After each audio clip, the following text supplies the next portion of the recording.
There is an ancient prophetic text, specifically from the book of Daniel, that describes in the last days knowledge will increase and men will run to and fro over the face of the earth. Knowledge of God is supposed to increase to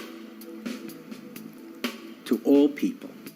The fact that it's been concealed until this moment in history is indisputable, because up until the advent of the computer, the most you could do would be to count letters and with your finger in your hand and, wet your finger and turn the page. With the advent of the computer, it suddenly made that which was not seeable, seeable.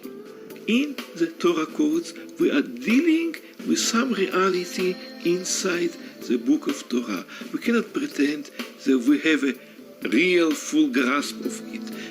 But using the means at our disposal, we see that it is real. It manifests time and again in various ways. Certainly there are numbers of people who dismiss the Torah codes by saying that you can find, a code in any large body of letters. Take War and Peace and run some tables and you'll get some codes revealed. And that may be true.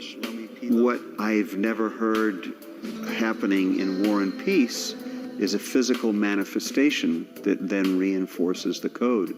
And you have, in the case of the Mumbai massacres, the Torah code which appears in a specific verse saying Mumbai, terrorists, massacre, the key words. That verse is exactly where the bullets of the terrorists went through the Torah in Chabad house in Mumbai. I don't think they found a copy of War and Peace with a bullet hole there that had the same code revealed in that chapter.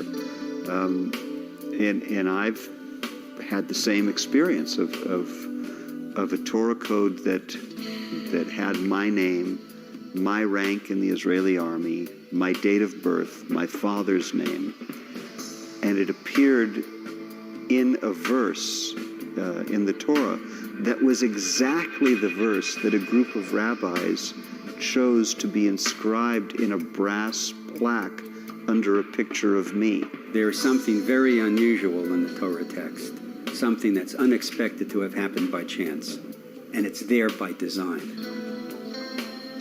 When we read the Bible in English, particularly the Old Testament and the Torah, the first 5 books, we are reading a condensed English version from the Hebrew. The commentaries on the Hebrew of the Torah in English done for the Jewish community contain 35 times as many words as you see in English. A recent table on the Twin Tower attack with September 11th, massacre, twins, towers, and the most interesting feature is that all of the codes came up over the plain text in the book of Exodus and fell from the people this day about 3,000 men. Interestingly, the Torah knew how many would die before the U.S. could tally the dead.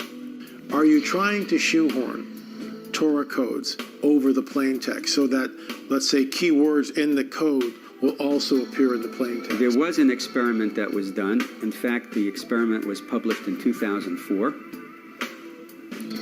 And the probability of something like this happening by chance was extremely, extremely small. Recent tables include Japan, earthquake, including the words atomic meltdown. This table had a probability factor of only 2.5 in 1 million. Gaddafi, in the table it relates, his presidency is fragile, will be killed. The correct Hebrew calendar year of 5772. It also states a scoundrel. Let it be said that there are mysteries there that are just beyond human doing. We can understand once they're showed to us, but to have done it, yeah, it's a whole different deal. 4,000 years ago. No. This is magnificent stuff. A very recent table, which we asked Professor Harrelick to do on the Nephilim, states Nephilim, sons of God, end of days. What does this mean? Are modern Nephilim walking the earth in the end of days? What was the ephod? What was the ephod that was used thousands of years ago? Tell us about that. Yeah, the ephod was really, it looked like an apron for the high priest. An apron. Right? Yeah, it was like an apron, right? And this was connected to a breastplate. Now this breastplate was folded, and inside this, like a pocket inside, was a parchment with God's name. Because on this breastplate, which was joined to the ephod, there were 12 stones, and the names of the 12 tribes were engraved on it. And then, when a question was asked by the high priest, then the letters of the tribes, I mean those letters which have the answer, came out. So the high priest could find out through the letters which were shining, lightening, the answer to the question. We know that the ephod was lost to us thousands of years ago. Is it possible that maybe someday we'll find the ephod? Maybe, like other parts of the temples, we don't know something in the Vatican, we don't know, but we have to get them back. They are hidden somewhere, no doubt.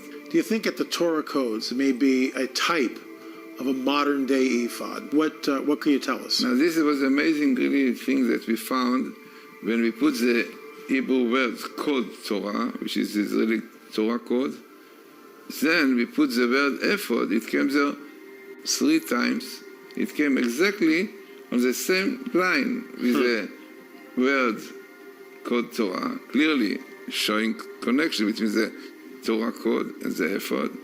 And then what we have also there, dates, interesting, when it started coming to the world, I mean the idea of the codes. They knew about it. It was really 1976.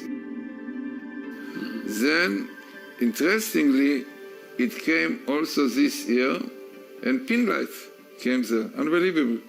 Pinlight came there, minimal in the Old Torah. Unbelievable. Clearly showing That's amazing. that pinlight is supposed to be very much involved in it and bring to the world also, because amazingly it came every very small amount of letter in between pinlight. So and it was a minimal. So it means altogether, this table shows that Torah codes are connected to the ephod, as it appears so many times with the same story. And also it appeared with the word Urim Tumim, with the lights and completeness. I mean, Urim Tumim, we say this was the parchment with the names of God, which was called Urim Tumim. So this also came in the tables there, which is exactly the idea of the ephod. Torah code, of the ephod and the Torah code, yeah. which showing through letters, right, the answer, the meaning of things, you see. The book of Esther is not part of the Torah, but you discovered something fascinating, extremely interesting in the book of Esther. Explain that to us. This was found by Rabbi Weissmandel. Rabbi Weissmandel, in fact, he was the first one who He wrote. would count on the 3x5 cards. Now, what he did is amazing. This is really what you cannot understand without computer. A man could do it.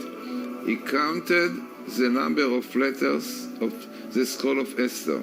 The number of letters are 12,111. 1, 2, 1, 1, 1. This is he counted it without computer. He counted.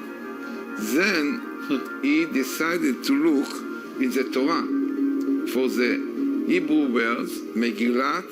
Megillat is a scroll in Hebrew, and it came out in the Torah every 12,111 letters. It means you had the word Esther, letter after letter, and then you have the word Megillat, scroll, appearing every 12,111 letters in between. Amazing. So it means the number of letters of the scroll of Esther is a skip of its appearance in the Torah.